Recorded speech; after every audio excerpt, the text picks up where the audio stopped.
Okay, good. All right. All right, everybody, welcome. So we are very excited. Special treat tonight. We've got these 5 amazing teachers who are also friends. And most of you know them. I'm going to just go around. I'm going to start with you, Lou, and let you introduce yourself. Yeah, so hi friends. It's good to be on this live. Haven't been on a live in a while. I've been on Insight Timer since 2016, so I feel like I'm an OG in that way. And yeah, I have many courses on here. Many of you maybe have taken some, and for those I'm just meeting, it's really special to spend this time and also to have this space to connect also with people that have become friends. And I think Insight Timer has that community aspect of it. And so it's really cool to see as we've grown as teachers sharing on the app, how these connections and friendships have formed over the years. So what a special time to share it with some of my friends. Awesome. Jessica. Hi, everybody. It's really good to see you all and to be here with new friends and old friends. I've been on the app since 2018. Actually, before that, I downloaded the app in 2012 and it was just a timer app.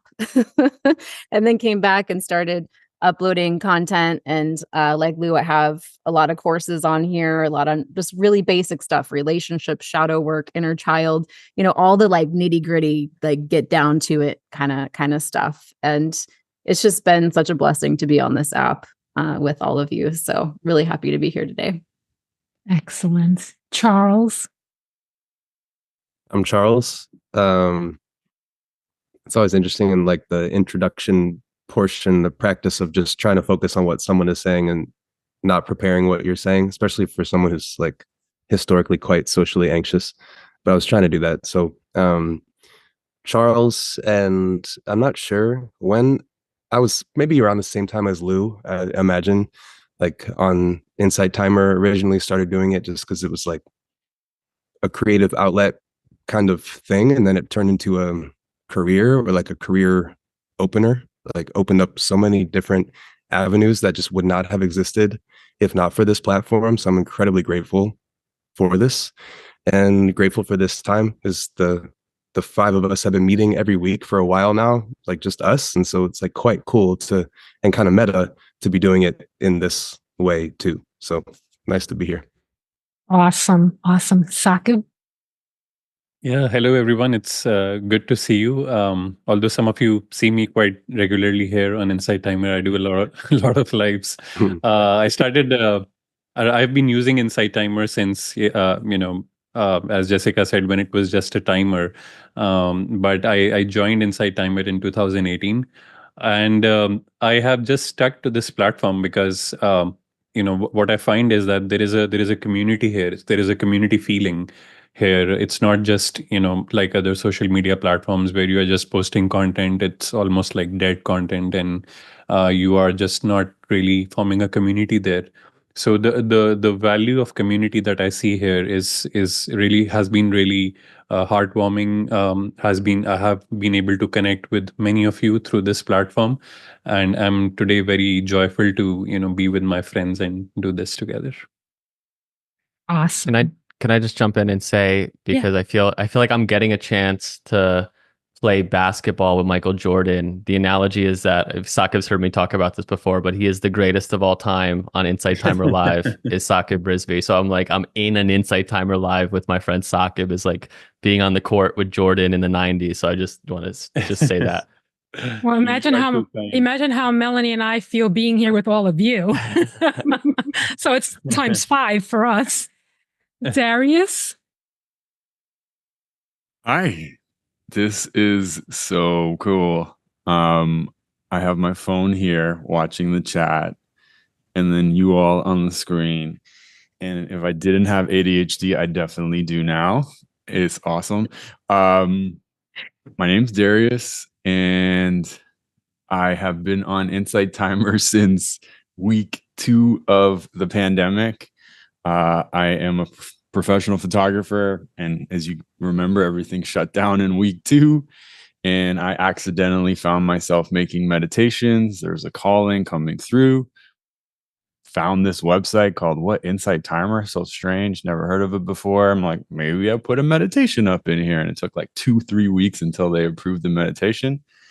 And then like 250 meditations later and 4 years later, I am loving this platform, this community. It's my favorite place to make content because it's just full of intention and meaning, and people who want to go deep and aren't looking for superficial connections. And the type of content I love making is usually around accessing our hearts, slowing our minds down, and finding that thing our soul wants to express.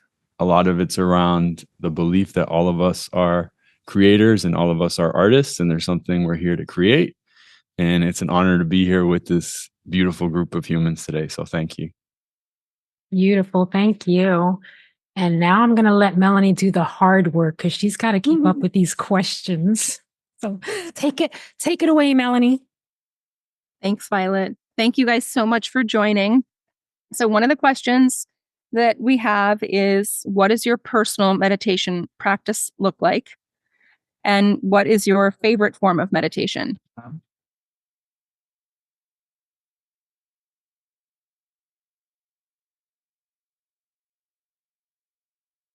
Don't all answer at once. Did you want us to hit that little cute raise hand button? Nope, just spit it out. Just old fashioned, like, okay, got Yes, it. old school. I could kick things off. My meditation practice shifts with the seasons, and it's fluid, and it's there to serve me instead of me being a servant to it. So currently, my jam is actually someone on Insight Timer. It's binaural beats, 10 minutes to 20 minutes. It's the ritual beforehand that's so important as well, like the grounding, the stretching, the journaling, the smudging, the just setting the tone and the atmosphere for that sit with, I like to think about it sitting with God. And it's just opening my heart and not trying to make it about an end and just letting whatever is there be there. I don't think I prescribe to any specific technical meditation. It's more about just opening my channels and allowing whatever is there to flow through me. That's beautiful. And if you pair that with some journaling immediately afterwards, it's killer. It's like the best ideas I've ever got come through that process. But the secret is, don't do it for the outcome. You got to just kind of like leave it open, and then paradoxically, cool things happen. And I don't know if you guys are looking at the chat, but everyone is saying how amazing you all are. And Darius, a lot of people here go to your artist creative mornings and love it. So just giving you that, since I don't want to increase anyone's ADD, I'll pay attention to all the screens. So what about the rest of you? What do you do for meditation? I'll riff off. Oh, go ahead. You go. Okay. This is what our car's like. I'll riff off Darius for a minute. I really similar. It's very seasonal for me. It's very much like my practice. I have so many practices, meditation practices and tools in the toolbox at this point that a lot of it is what I'm feeling seasonally. But every day it's the same. I would say that even just making my morning coffee is part of my morning meditation, just like the meditation of getting up and doing that same routine every day. I get back in bed. This is my meditation practice. I get coffee. I get back in bed. I read usually something that is like very inspiring to like my spiritual practice, something I'm studying deeply that connects me with God and like the God within and self. And I will spend time, I'll just sometimes read half a page and something that really blows my mind or breaks me open. And I'll just sit and I'll marinate in whatever that is. Sometimes it's the same poem that I read every day, day after day. There's one prayer that I've been praying every day since May this last year. And sometimes it just like one little piece of that prayer will just break me open. I'll just repeat that line over and over, and that will become my prayer, my mantra for my day. And then sometimes I pair it with journaling. And then sometimes I get up and I turn on some music and I do some movement here in my living room. Sometimes it's a walk. And sometimes it is, a lot of times in the winter time, especially, I find that I get up the earliest at 5 a.m. I light candles, and I also sit here, and that's when I go into my deepest practice. I call it my cave season. And I'm preparing for it right now. And that's where I do a lot of my dreaming in meditation in my transformation space. I could go on and on about all the different ways that meditation is available, but that's basically what it looks like for me every day. And I a lot of times say I don't have a regular practice, but I actually do. That's the practice. Mm-hmm. And it feels good for me. And I think that's like the most important thing. Charles, were you going to add something to that? Sure. Well, I could go. Yeah. I will say for a long time, I had a consistent, like very deep morning meditation practice that was like the meditation portion was probably like 20 to 30 minutes. And then it would go into sort of an hour, 2 hours of like, starting at 5 and set up my day really nicely. And then my son was born a little over 2 years ago, or 2.5 years ago about, and it like totally threw off my meditation. And it's still something that I'm attempting to get back to, maybe not what it was, but to like find something new. I know sometimes that might feel good if you see us and you think that probably these people like meditate no matter what. And you might not, or find yourself struggling with it sometimes. Like it's certainly something that I am in the process of attempting to get back into on a regular basis. And there's a part of me that is like, so yeah, obviously it would be best for me if I meditated every day.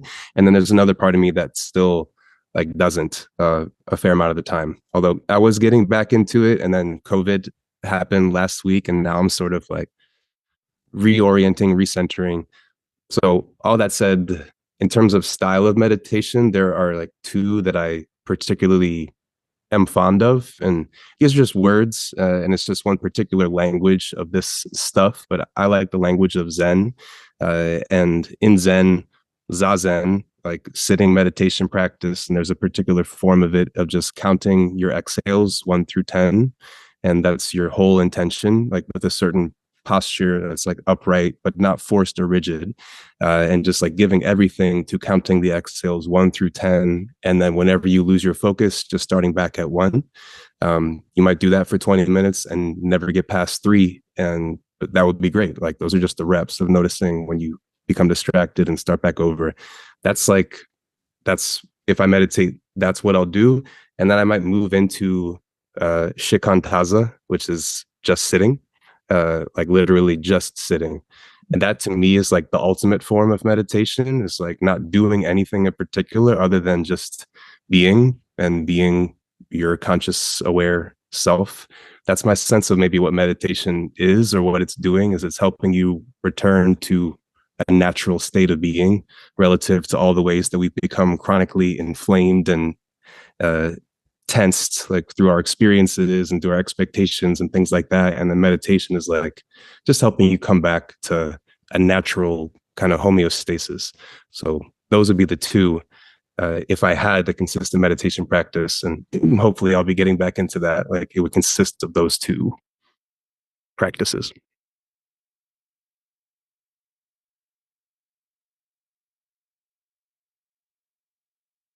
Lou, you want to go? Sure. Yeah. Go ahead. I feel like I'm like not allowed to say what I'm gonna say.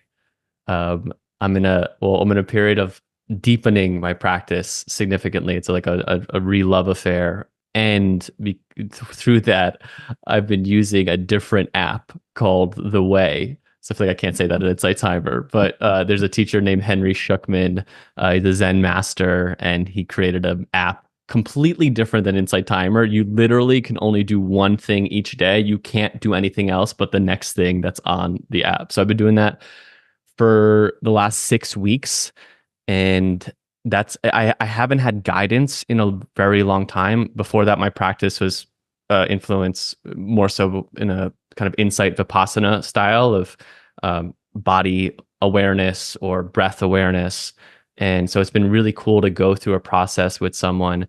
And what I've been doing is also remembering that times in my life when things moved the most and things unfolded deepest were times when I was really deeply devoted to my practice and spending like an hour sitting. Something happens in that second 30 minutes that is hard to get in the first 30 minutes. So what I've been doing is I'll do 30 minutes of guidance from the app in the day, and then I do a 30-minute silence, and I might go through a mix of things. I might do some gratitude, I might do some visualization, and then I'll always speak out loud the prayer of Saint Francis and the Lord's Prayer.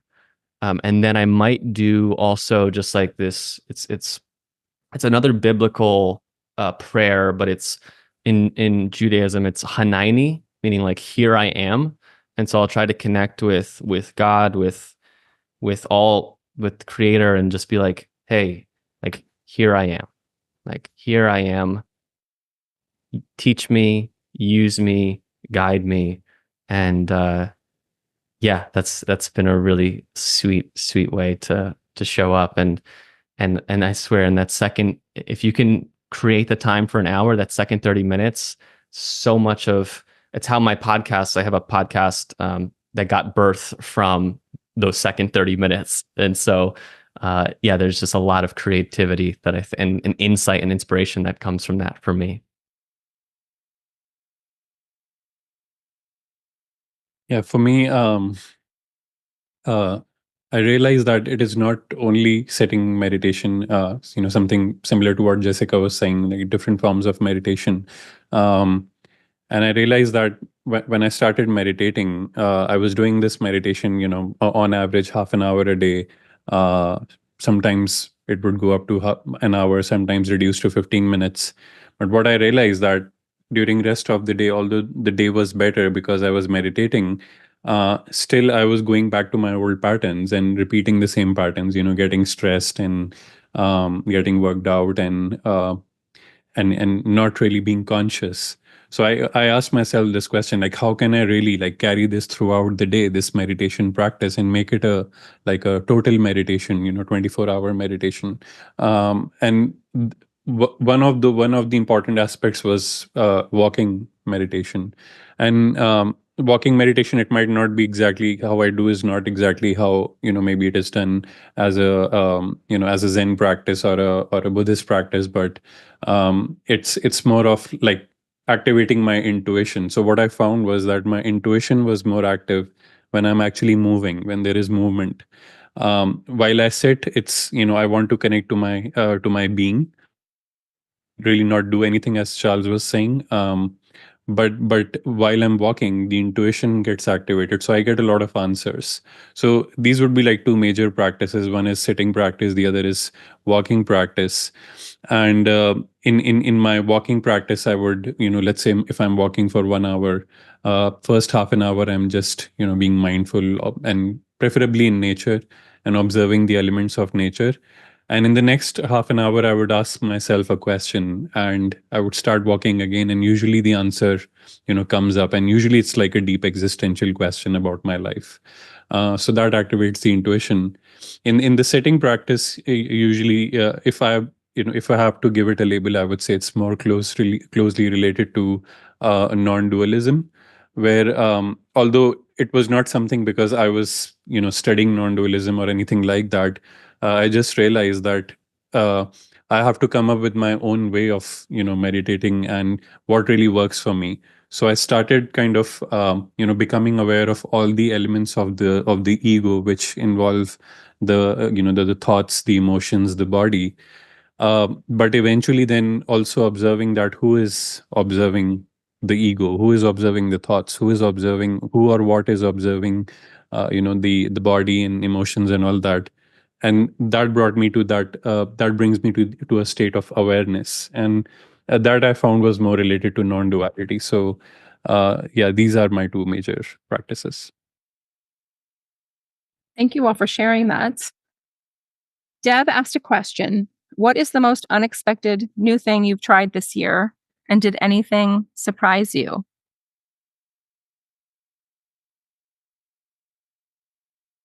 Is that enough? Obviously, Deb would need to clarify. Is it new thing like new practice or just like any new thing and what surprised us? I think it's how you interpret it. Yeah. I mean, my interpretation is anything because I like to get off of the meditation and dig deep into who you all really are. Yeah. Deb did say spiritual or practice, but I'm open to all responses. Totally open to any reply, all new things. I'll call out Charles for it because Charles, maybe I don't know if it's maybe been a little longer than a year, but I know your kind of connection to drawing feels like that's something that's really blossomed since I've known you. That feels like not exactly meditation, but also I know that you draw a lot of like connection and inspiration through that. Yeah, and I for whatever reason didn't even think about it, but I would say totally. It's actually, and it is something that has connected very deeply to like a spiritual practice or to certainly meditative practice. So my wife is a faculty professor at this university nearby, and so I also do some adjunct teaching. Basically, I can take college classes for quite cheap, and so for a long time, I had wanted to develop the skill of drawing. And for a few years, I had thought about taking a drawing class at this college, but it felt like it's like a huge time commitment. And it's also the classes are like right in the middle of the day, sort of in the middle of the work day. So you're losing out on potentially earning. And so it felt a bit selfish potentially, but also something about it like, I think Darius, you said like, and I think probably several of us said something about like getting in touch with something that's calling from here, like something that you really want. Maybe you don't have to intellectual or rational reason as to why, but it's just like that feels right. Like that would feel like a good thing to do. And taking a drawing class is like, yeah, totally. Like that would feel very deeply like a right thing to do. Over time, I've come to trust to do that. Actually, it tends to create some sort of return tangibly, even though you don't know how or why, like that's going to happen. But so I ultimately did decide to do that. And so I took drawing 1 and now I've taken drawing 2 and currently I'm in painting 1, which is a whole different world. And it makes me feel like really, it's quite humbling because I'm around these other people. I'm like, how did they do that? Like, are they using different tools than I'm using? That's one nice thing. It puts me in a place of being a total beginner and like bad at something, which can be quite nice in a space that's safe. It's also nice to be in a space where I'm not in the role of like in charge, but someone else is in charge and teaching me a new skill. And certainly with art, like it's in order to create something, or if I'm trying to create representationally something and make it actually look like the thing, it's like it requires me to get out of my head basically and to not try to make the thing, but just focus all of my energy on paying as close attention as possible to what I'm seeing and then kind of let the thing happen. And then somehow it creates something that actually looks like that thing, which I think it's a nice analogy to just presence or having a conversation or like trying to express yourself, get out of the way of trying to create the thing and just focus your energy and attention on being present or listening to yourself. As soon as I get up here, it's going to come out mangled and contrived and it's just not going to be real. So yeah, that's been a new thing. And it's like, just so like fun. And when I go there, I've said it kind of feels like church when I go to that classroom. It's like it just feels really right. And there's also a part of me each time that doesn't want to go. That's like, I would like, this is just like 3 hours of my day that I could just be doing something that I want to do or just relax because it's quite hard. It's like definitely work. But it's quite rewarding, I would say. So yeah, thanks for reminding me of that, Lou. Anyone else? I could share a simple practice that was an addition. Like I tweaked it a bit from what I was doing before, and anyone can do it. It's really simple. I don't think I need to tell anyone about how powerful gratitude is and how it changes your neurology and physiology and everything, your reality. I used to, and I still do this. Before I meditate, I'll write 3 things I'm grateful for. But before that, before I open my eyelids in the morning, I try to think of 3 things that I'm grateful for. And your brain is in like a theta brain frequency, and it's a different place at that moment. And the things I come up with are so silly, especially if you do it, the first couple of days, it's like the bigger things, the family, the friends, and then if you do it for like 10, 20, 30 days, it starts getting really silly and equally sacred. And you kind of realize, I talked about this earlier today, that anywhere you point, there is something that has blessed your life. Like this pen is a therapist to me. All the things I've written down with this pen, this fan that keeps me cool during these Zooms, this cup that like someone very special to me gave me, like literally everywhere I point, there's something I can be grateful for. And it's a really powerful practice that I don't do this, but many years ago, probably, if I'm honest, months ago, I would pick up my phone and start checking emails or, God forbid, social media, and the neurology and the physiology of your brain, it changes. And it's like you've activated a very reactive brain all day. So that practice has, in a very simple but very profound way, made a big impact in my life. Before you open your eyes, find 3 quick little things that you're grateful for.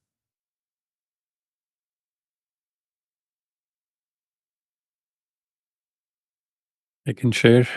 So for me, I don't know if it will qualify as a spiritual practice or not, but it has been traveling without any plans, and that has been really fascinating. Last year I got my I moved from India to Canada 5 years ago, and last year I got my Canadian citizenship. And so I always had this in my mind that once I get the Canadian passport, I can travel more easily, as compared to the Indian passport, because on Indian passport you require visa for almost every country, whereas on Canadian passport you can travel without visa. And so I have been traveling, and what I realized that there is a lot of joy in traveling without any plans. Um, and sometimes it would happen that even I have decided to travel to a certain country next day. I haven't even booked my flight or decided. In fact, I haven't even decided where I'm going next, and just in that moment intuition will come up and I will go there. And I always find that traveling this way actually really is opens up many new avenues, because when we travel with plans, we just go to a particular place or a city or a country, and we do that thing and we come back. But when we go without plans, we are open to surprises, we are open to miracles happening. And so these miracles would happen, and once I reach that place, that city or that country, I would realize that I was supposed to be here because I was supposed to meet this person, and if I wouldn't have come here, I wouldn't have met this person. And all those synchronicities start lining up.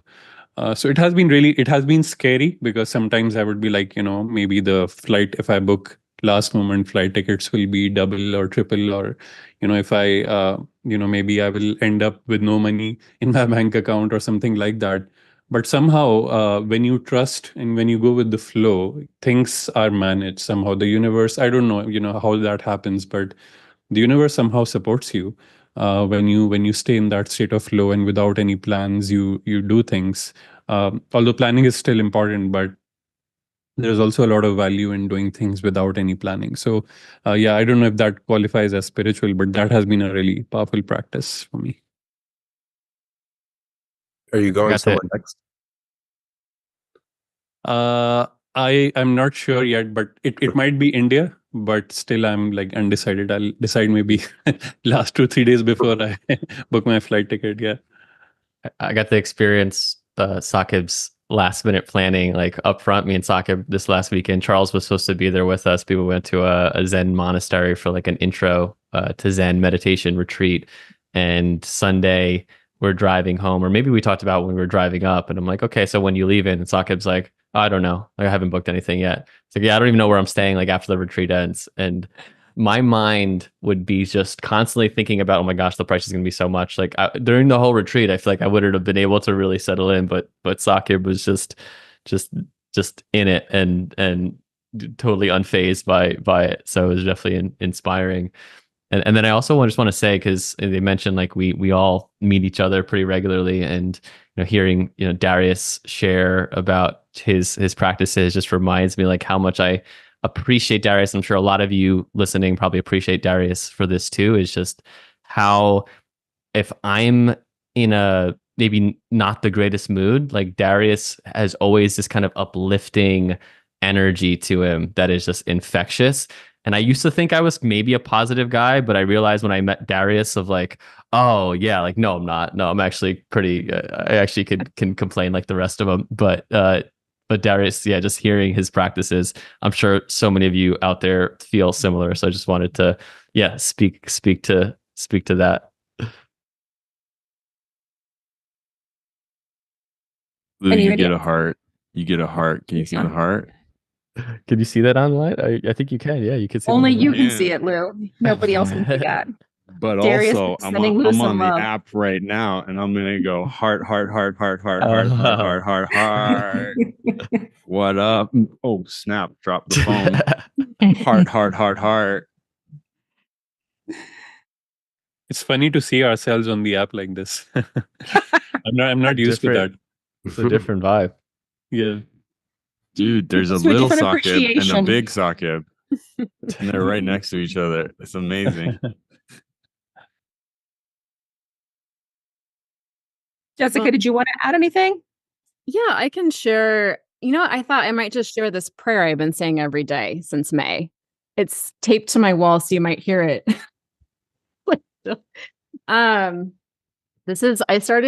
Someone sent me this prayer in our community, and she's like, I just thought that you would love this. It's from this woman named Tosha Silver. She wrote a book called Outrageous Openness.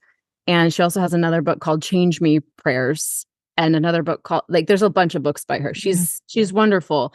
And I feel like her work has come into my life literally after like 10 years of like some of what everyone here is really talking about, and maybe longer, is I've always just had this really strong desire just for intimacy with life. Like there's not the separation between here's a spiritual practice and then here's regular life, but like the ordinariness of life is the sacred practice. It's all one. And just this desire I've always had for that intimacy with life and God is within me, and God is in everything. And there's nothing that God is not touching, and God knows me intimately by heart, and each of you by heart intimately. And that means that the God in me that knows me intimately knows you intimately, and everything is just touched everywhere. There's nothing that's not known from this like unnameable, unknowable presence that's everywhere. And I just have always just felt like that's my ultimate desire in life, is to be just constantly coming back to that remembering. And this prayer just sums up where I'm at right now with all these years of desire and study and reading and, the morning practice that we're talking about and my meditation practice. And this prayer just hit me deeply. So I'm going to just read it.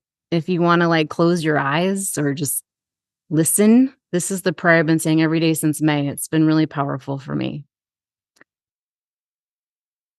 So just maybe taking a deep breath in, deep breath out, centering the body, relaxing the body.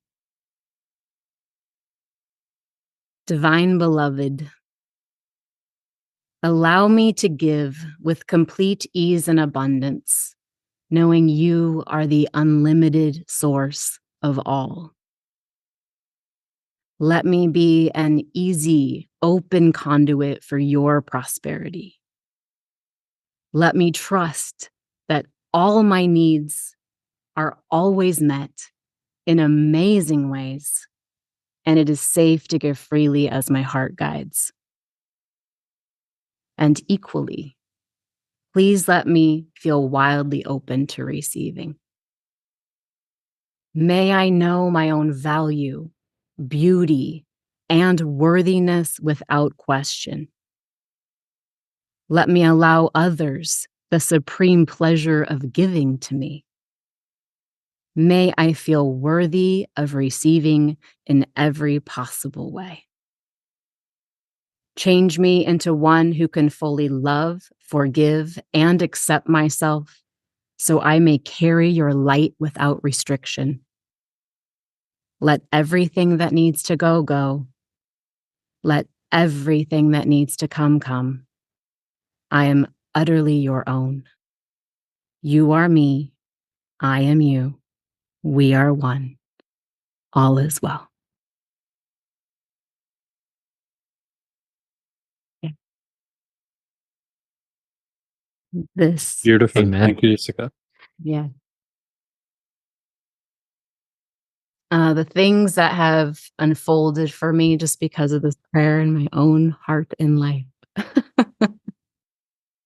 It's maybe even not even noticeable to anyone else, but the feeling is exactly what it is I've been longing for, which is to really continue to surrender, to trust that all my needs are always met in amazing ways. It is safe to give freely as my heart guides, and to carry that light without restriction.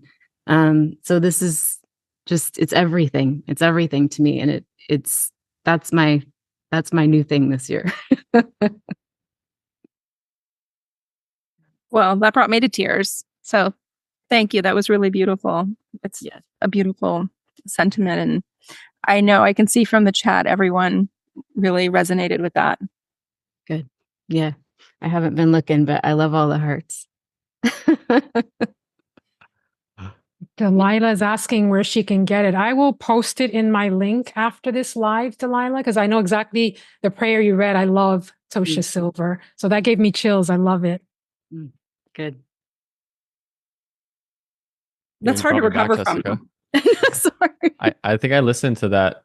Was that from Outrageous Openness? I think I listened to that book. I remember like in 2017. It's not actually in Outrageous Openness. It's in her book called It's Not Your Money. And that is a really great book because it seems like it's about money.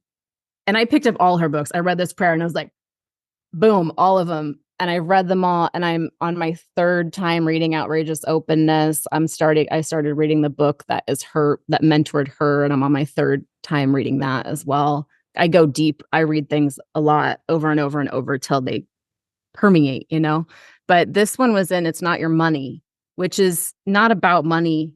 It's about none of this belongs to us. And it's that open-handed living. And that's actually what it's from. So it's beautiful. I recommend all of it.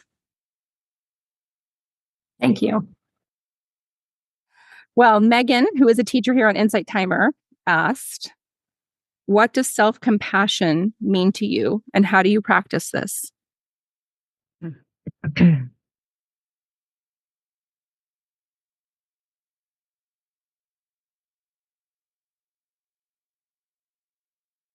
I could just say there are probably a variety of ways, but it just makes me think of one particular thing. Like, sure, many of you are familiar with the concept of the inner child, but that's just what it immediately brings to mind for me. This is just something that's happened in my own experience of whatever you might call inner child stuff. You can think of like different versions of yourself from different times, but there's like one particular version of me for whatever reason that like I remembered one time and now just kind of comes to my mind whenever I have moments of like even right now, as I'm speaking, I could feel myself get a little bit anxious or feel a little bit of, heart pumping, like that kind of thing, which in the past would be like, it would play into a story that was very self-critical and like shameful. And like, so whenever I have that feeling now, it brings to mind a particular memory of me that was in middle school, and I might have shared this with some of you in the group before, maybe not. And I wore a basketball jersey to school, and I didn't wear an undershirt under it. And there was one person that, it seems like maybe quite small, but a person pointed it out, and they were like, "Hey, I can see your nipple through your shirt." And it was the beginning of the day, and I felt just like so embarrassed and like so ashamed, and then I had to wear it the rest of the day, and it's all I was thinking about. And like that was also at a point in my life where I was like pretty uh self-critical, quite self-conscious, wanting to be like other people that were like cooler than me, that like, that looked a certain way or acted a certain way.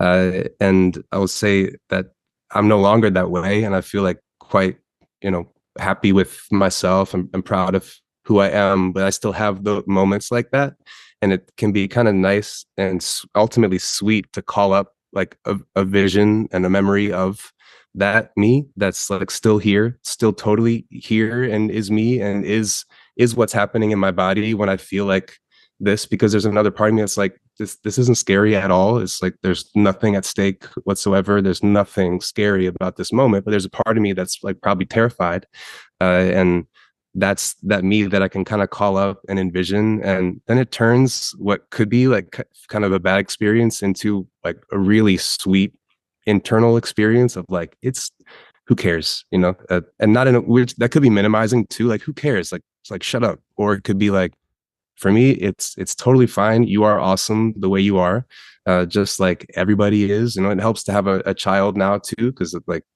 you want to give that same thing to yourself that you would want to offer to your child.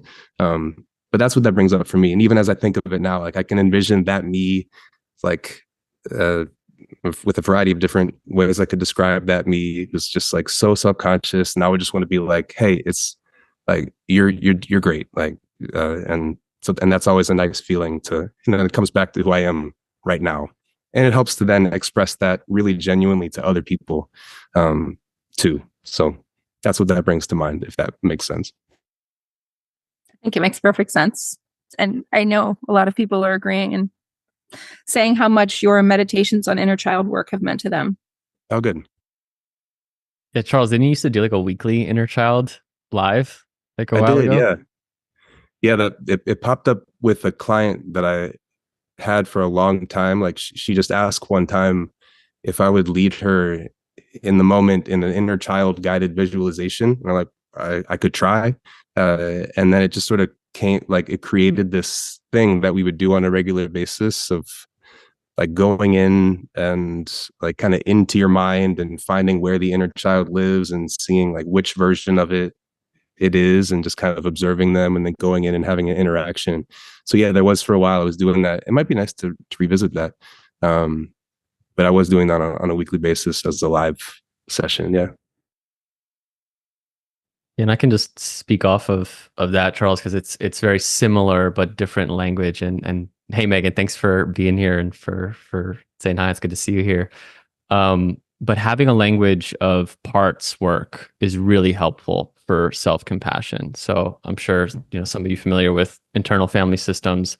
I've learned a version of IFS through various coach trainings, but simply being able to notice when we're activated in any way, or we're unconnected from, if we have the foundation that we are whole, perfect, and complete as we are. So any moment when we're not accessing that, in some ways we're off, right? We're missing some fundamental T with a capital, like truth. And so noticing and speaking in a way that says, wow, a part of me is feeling anxious, or a part of me is feeling lack. A part of me is just feeling like I'm not there. And building that sort of relationship and being able to witness it. And often, like as Charles says, it's often has a you could call it an inner child part potentially, but you might not even have to. And I, had a moment, and when doing this, it allows us to create some perspective, to be the witness of it. And I had a moment on Monday. If you get a sense maybe of my work, or maybe not, I don't know, but I always say, like, I find myself continually trying to balance my ambition with appreciation. Like, I have this, like, and I'm an Enneagram 3, and I've studied a lot of the Enneagram to understand this more, but almost this feeling, that this insatiable feeling of needing to strive and succeed and, like, be someone. And I know that this is not leading me to the true freedom that our paths are meant to lead. And I was just on Monday. It was just Monday. What is it? Friday. It was on Monday. And I was just feeling, it shows up for me as like, I'm not there. And like, I don't know what to do to get there. And it was feeling it so strongly on Monday. And I'm like literally washing the dishes, and I'm noticing, and I'm able to like shift into like, wow, this part is really feeling like not there. And just that shift and being able to witness it as like, I know this part of me, this insatiable, drivey part of me. And I'm literally washing the dishes, and I'm just like starting to just tear for it. I'm like, if my wife walks in, she's gonna be like, what the hell is going on? And so, yeah, I tell that story, but just having that language of a part of me is experiencing this really helps, I think, to have a more compassionate view. And if we did like some unfolding work, we'd probably find that there was some wounded child, at the root of that. But we don't even have to go into the why, and we don't even have to like get to the answer of all the things that happen. But just that relationship, I find, is does a lot of the work for us. If I could riff on top of that, huge fan of parts work, huge fan of IFS, changed my life. And the question around self-compassion,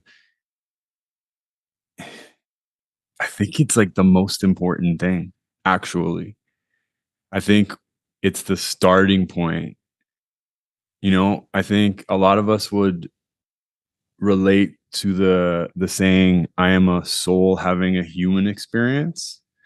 But when we really go deep into what that means, it's so powerful.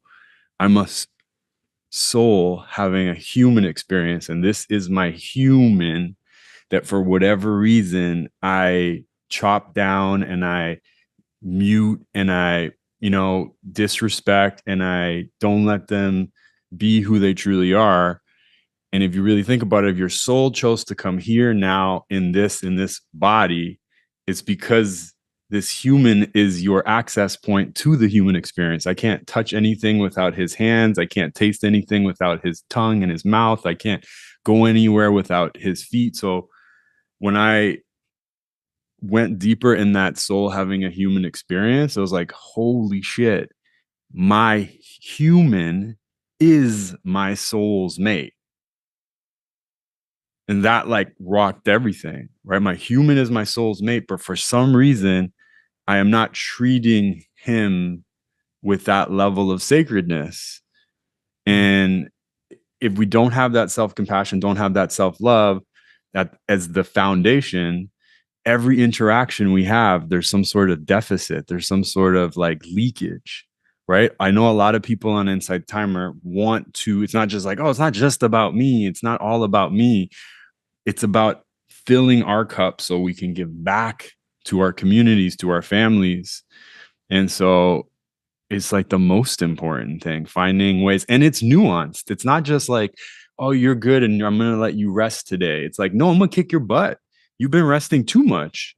And I want to do what's best for you. And it's like, so it shifts, right? Sometimes it's like, no, we're going to rest. We're going to have boundaries. We're not going to go say yes to this thing.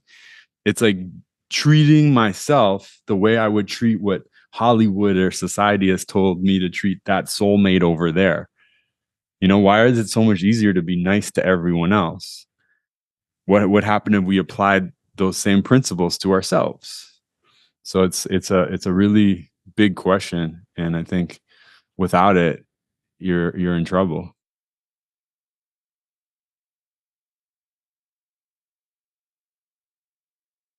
Can share. For me, self-compassion is very much linked to self-awareness, and it's very similar to what Darius, you, Lou, and even Charles was saying, that it is about very much also related to self-worth. But I realize that the more self-aware I am, um, the more compassion I have for myself automatically. Because especially with related to this path that we all are following, almost all of us, we are following our hearts here. I don't think anybody is doing this work that I have to do this like a job, or this is something that I must do, or there is no should or must. We are doing it because we love it, and this is where we want to be. We could have done so many other things, and and be a part of the regular life. But what happened was that as I started on this journey, initially there were like a lot of like self-doubts, because I was like, I have a different path. Maybe I'm not earning as much money as my MBA mates are earning. I'm not maybe wearing new clothes every day the way my friends are wearing. I'm not socially great in that sense. Not a social idol. I'm not. I'm not having maybe the life the way a normal person would have a life. And then I would find myself like judging myself for all these things, and almost like explaining myself, like, why am I a meditation teacher? And someone would say that, oh, that your full-time work? And I would like, yeah, that's my full-time work. I would be hesitant to like really confidently say, yeah, that's my full-time work. But eventually I realized that I'm not being self-aware here. I'm judging myself.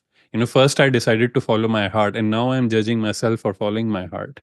So I really need to like become aware and conscious of why did I start on this journey, and what is the reason that I constantly remind myself. And as I do that and become aware of myself, I then I start accepting myself for who I am. And then if somebody asks, like, is this being a meditation teacher your full-time job? I would say, yes, it is, with a lot of confidence, rather than being like, shaky about it or something like that. So yeah, self-awareness leads to self-compassion.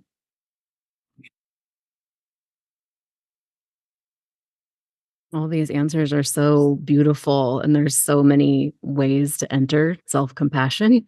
And I think that this like illustrates that we all in many ways have to find our way into compassion for ourselves. I know that I found it through inner child work as well too. It's some of the most loving work I've done. I've also come to it through setting boundaries, speaking my truth, learning not to betray myself for approval, like all the things that are being said here. But I'm sitting here thinking, what is the compassionate way for me? I think that it evolves over time. It first just started with like, that's part of why I even came to meditation to begin with.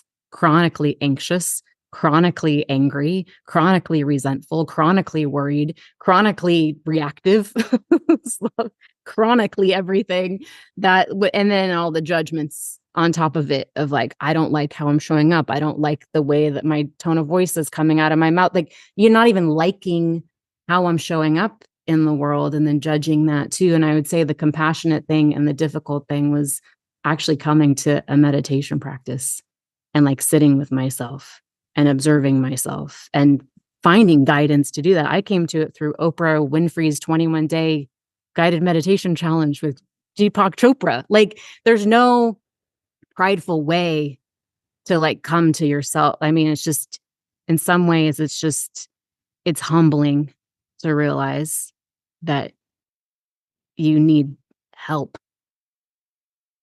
and to be given language that, from other people who've been there and are walking the path and can help give some language to it. And as I started just engaging with people that represented like, I like how they show up. I like how it feels to be around that person or to hear, I started recreating a body of language and a practice and a willingness to sit with all of this discomfort of the human experience and practicing not trying to escape it, but to embrace it and recognize that if this is the experience I'm having as a human being, then this is obviously part of the human experience, and to not reject it, to not push it away, to not grasp for it. And I think that my inner language has become very much like, similar to the parts work, similar to inner child of like, oh, darling.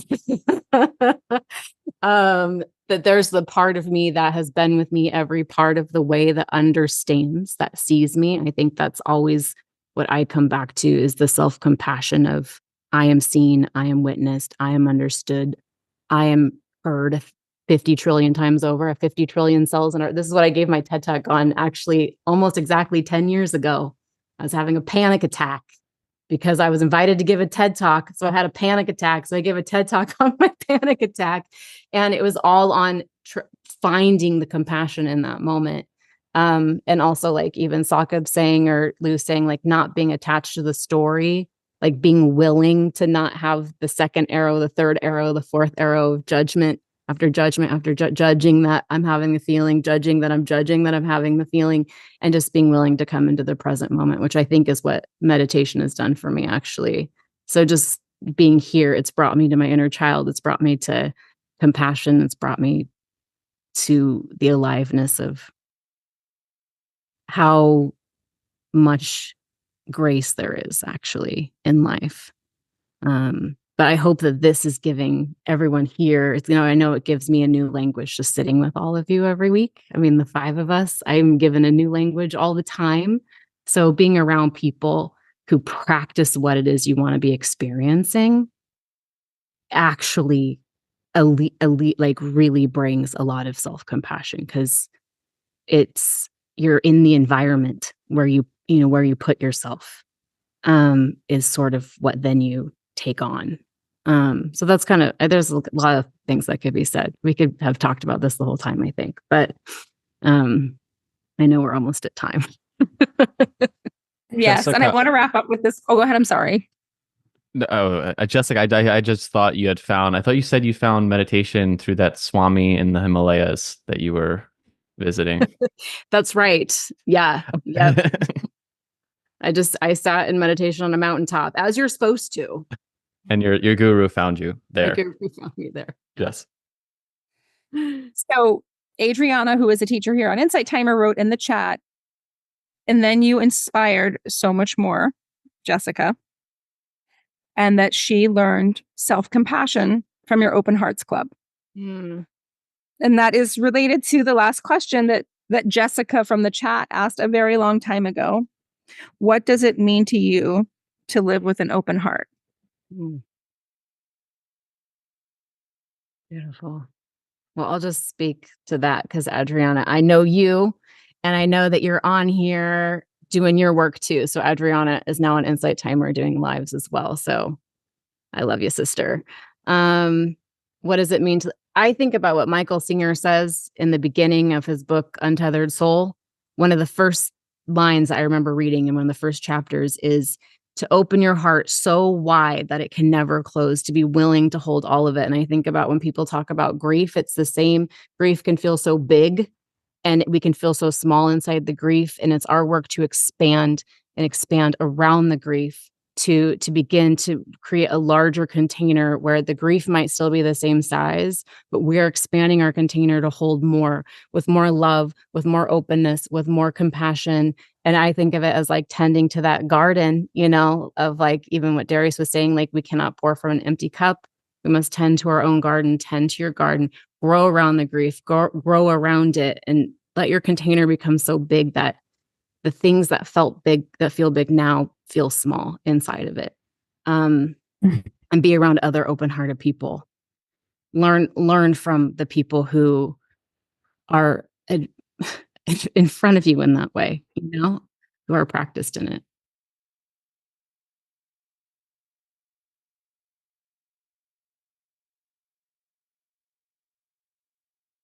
Anyone else? I can share. For me, to live, to have an open heart would mean, and it's a great question, would mean to really become like a child, as Charles was talking about the inner child, to really become a child again. Because I feel that children are so much better at loving others than we are, as adults. Because as adults, we develop like a lot of labels and, a lot of ideas around whom we can love, whom we cannot love, or a lot of rules. And so, we have a lot of labels that, okay, this person is my partner, so I can only say I love you to this person. I will not say I love you to anyone else, or this person is my friend, so I will only open myself up to this friend. Whereas children don't think that. Even today we have labels and divisions around, in the racial sense, around color, around nationalities and all that, and we become so afraid of opening our hearts to everyone. But if you think, look at a child, if another child is sitting next to that child, the child will not think what is the color of the skin of this person. The child will not think what is the religion, what is the nationality, what is the label here. The child, the child is feeling love, the child will just go and give a kiss to that person, that child sitting next to it. And so I feel that the best way to open our hearts is to become like that child again. And definitely, as Charles was saying, that practice of inner child healing is very valuable, because not only inner child healing is about healing oneself from our past traumas, but it is also about like becoming that child again and going back to our true child nature. And I guess from my own experience with my child now, that they'll also quickly become maybe very sad too, or like maybe that's a cost of it, to live with an open heart, both to express and feel love, but also to feel pain and sadness like very fully. But then at the same time, he can cry, and he's really crying and he's not faking it, but then a couple seconds later he's happy again. But it's maybe because there's no restriction, like he feels it, it's expressed fully, and then it's allowed to pass. I think that's a lot of maybe what happens in like a meditation practice too. It's like you're probably, a lot of that tension that we develop is a blocking of all that feeling, and then to practice in this way is like a resensitizing to really being alive, which allows for maybe a lot more joy, but also potentially more pain, and to feel like the sadness of loss and impermanence and all that kind of stuff. So that's what was making me think of too. And which I guess kind of gets to my answer of living with an open heart. But it was making me think of the line from Dogen, if any of you are familiar with that Zen figure. It's just one of my favorites. To know yourself is to forget yourself, and to forget yourself is to be awakened by all things. And for me, that's like a really powerful one. Like, not to minimize yourself, but like to really look at yourself and investigate your conscious mind, is maybe to forget any sense of a separate you or a story you or a labeled you. Maybe to go all the way back and kind of remember that soul having a human experience.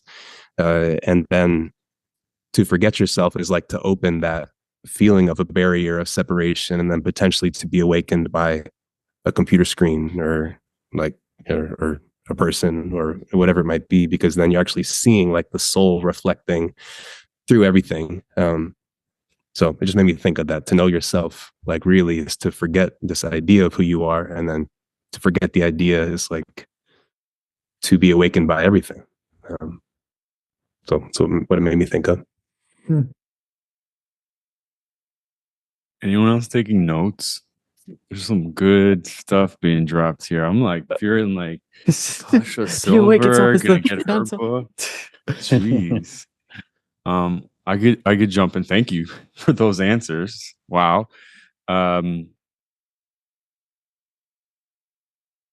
Just gonna speak from my experience. Living with an open heart is really friggin' hard. It's a lot of work. Because you gotta take everything and all the protection that we've placed around our hearts to keep us safe. It's like constantly like taking off the protection after we've been hurt. after someone's broken our heart, after that idea didn't work, after we got rejected and we felt the pain. And then the natural thing is to guard it again.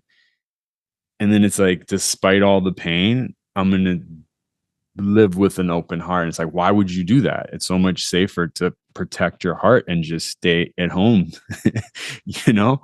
And I think for those of us that choose to do that, one, it's constant work. Two, it's sneaky, because you think your heart's open, but really there's this like place in the back right here or the side that like is actually closed off, and it has like, it's transparent. So it looks like it's open, you know, but there's this like, nope, can't get in. So that's why like groups like this, where we go deep and we reflect back to each other and like, hey, that feels like it's a little closed. Are you open to like going deeper? Is so powerful, because sometimes we need help from other people to find those places that are guarded. And I think for me, the only reason I would do the crazy thing of living with an open heart is because it allows my soul to come through. You know, for me, the heart is a portal to the infinite, to God, to soul. And it's like this thing's trying to come through, and I'm protecting it from all of this, but then I'm keeping the soul expression trapped in there too. So it's a lot of work, and I think it's maybe the most important work we can do. I'm gonna take a different spin on this question. I did a lot of heart work this year, personally, and what broke open my heart and the layers that was being accumulated was actually grief, and allowing myself to grieve experiences, people that I never really allowed myself to grieve. And I didn't realize that that was actually what was getting in the way. And I'm by no means the first person.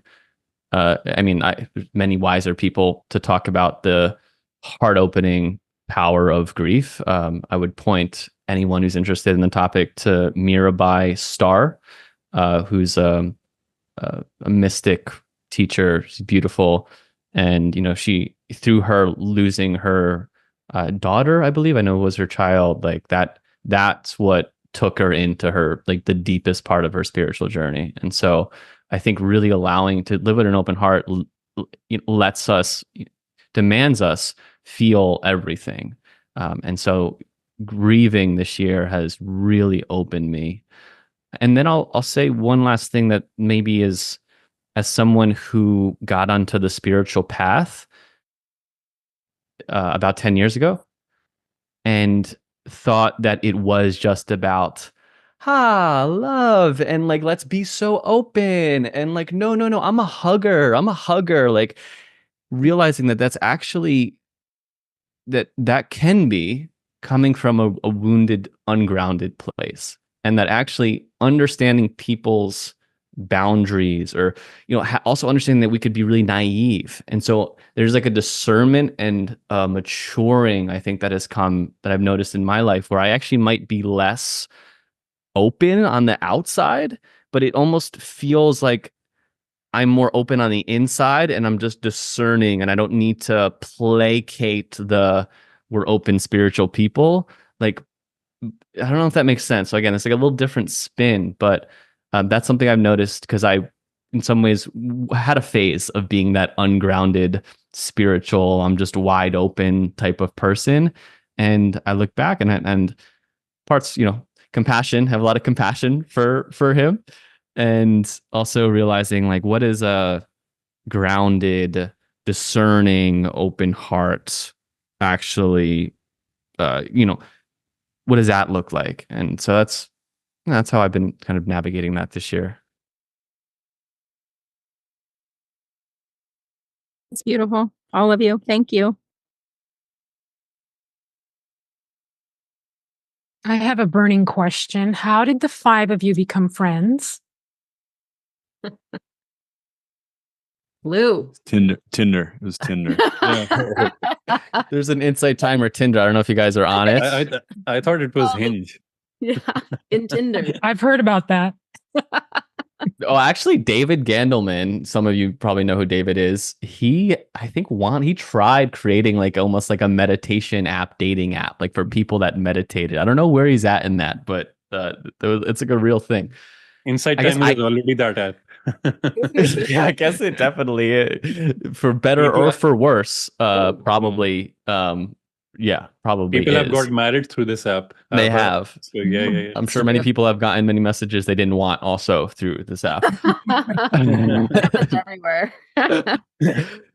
I guess I could say it because I guess I was the ringleader of this group. If any of you have heard my story, like I was deeply impacted by a mastermind group 10 plus years ago, and have always wanted to kind of recreate that in different ways, and I have in multiple ways. But one of them was through just meeting like Charles. I think we connected in 2021, and we were seeing each other's work.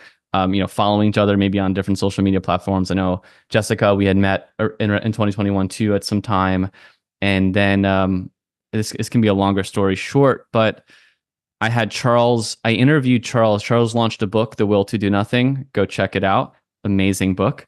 And I interviewed Charles for a live event. I read it, and it was super impactful for me that I wanted to like, hey, let's do a thing for this. And then I mentioned Charles this idea, and it was really Charles. Like, I have the idea, but Charles was like, hey, Lou, when are you mentioned that mastermind thing. Like, are you going to actually do it?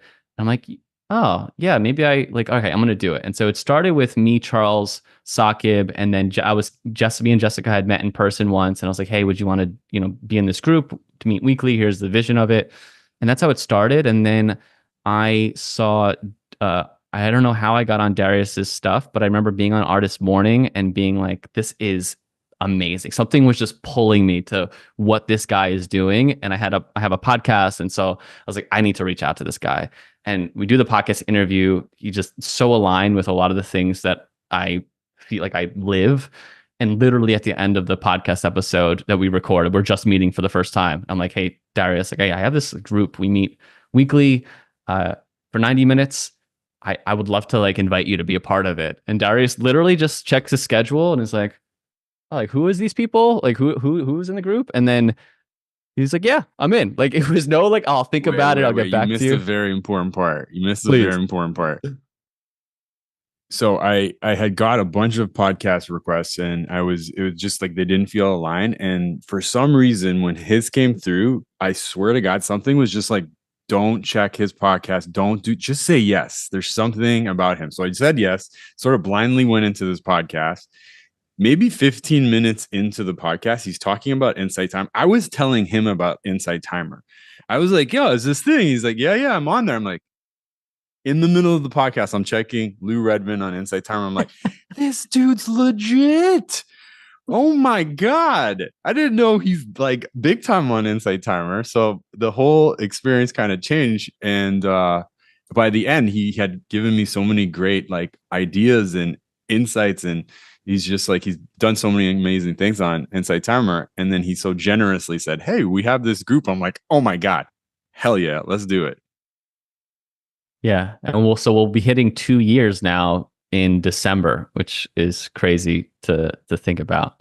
Yeah. And we talked about environment before. I actually have one of my recent talks on Insight Timer. It's called The Power of Your Environment, for this exact reason. It's like being around other people, especially if you're in this, we do this work very solo. So to be around other people is just so enlivening and reassuring and inspiring. And it just is like a grounding, inspiring force. And it has such a big impact. So, I know, Jessica, you were talking about environment before, but realizing that some of our work, we don't even have to it's just making sure that we're getting around an environment that is supportive of who we want to be, the goals that we have. And so, yeah, it's a real sweet, amazing thing that we have. And I'm super grateful. And I don't run, it's like, we all run it, like we all lead it. It kind of runs itself now, which is pretty cool. And I've met everyone besides Charles in person. We just missed it. That's sick. I've met everyone apart from Jessica. What? Yeah, I was just saying I have met everyone apart from Jessica. I've only met Lou in person. We have to get together. I was gonna say too, I joke with people like when I talk to people about our group, I call this my men's group.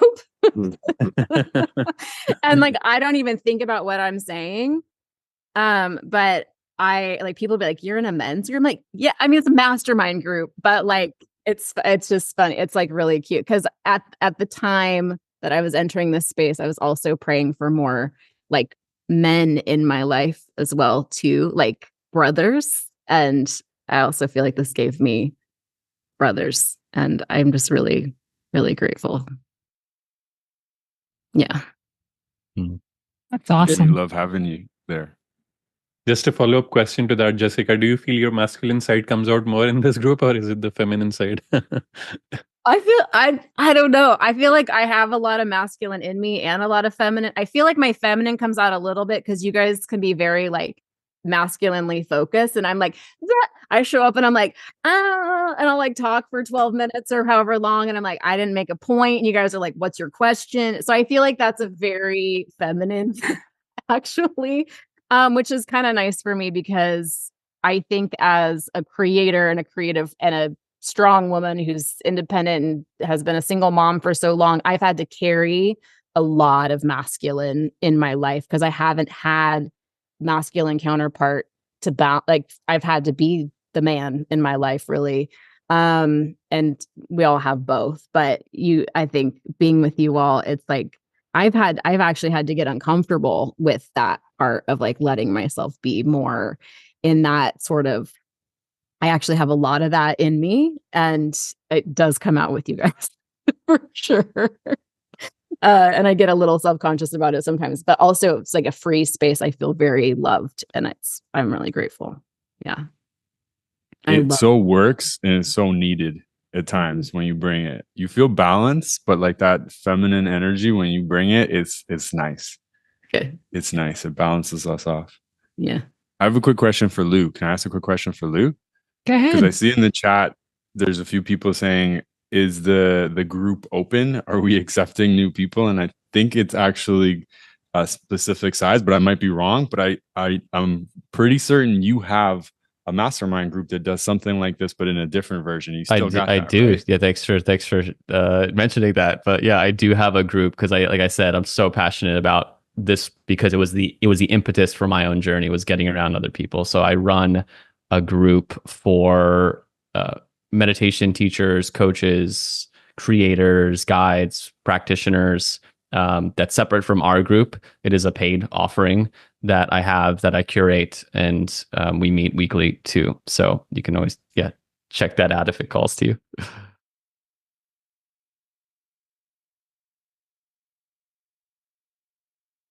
Well, thank you all for being here.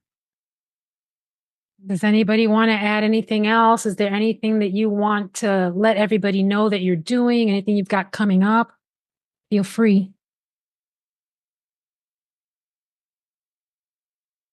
Saqib's probably going live later tonight. After 2 minutes after this. Going live, yeah. No, thank you for mentioning that, but I'll be going live on Sunday.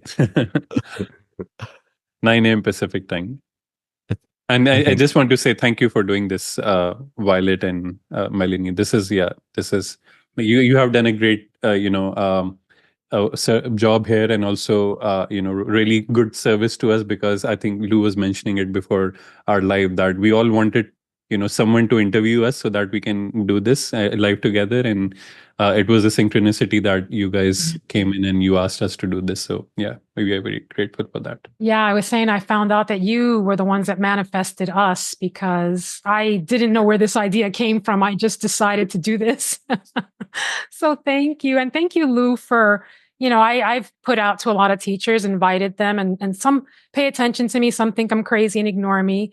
But, Lou is always so responsive. And when you suggested bringing your friends along, I was thrilled. And thank you, Darius, for accepting at the last minute. This was awesome. And, for me to be here with all of you is just amazing. I see all the comments going by, how everyone's so thrilled to get to hang out with all of you. And I'm like, they have no idea how I feel. So I want to thank you. And I know we've gone over time. And again, if there's any, I will Yeah, go say I ahead. saw Virginie donate and to support Violet does, she's doing this all pro bono. She's gathering, she's doing so much work on the back end, Violet and Melanie.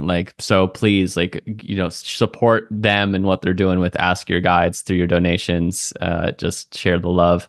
The blessing circulated, as Jessica says, it's not your money, so let it move through the universe, and love on these two, because they're doing a ton of work, and it's all just for the love of sharing, and getting us together and all the other great teachers on Insight Timer. So I want to give them a shout. Thank you. Yeah, I always say all the time, it lights me up just being here with all of you. So thank you all for being with us. And with that, unless there's anything else, oh gosh. Oh, Maz. Oh, cute. Wow, he's getting so big. We have another guest. This is Wait. No. Aw. this is Zen Hey, Master Maz. Maz. Yeah. He's in the current. I'm just taking over, but we wanted to say hi. Hello, we love that. And thank you, Richard. Thank you, everybody who donated. And thank you, everybody, for your time. And thank you to our little special guest.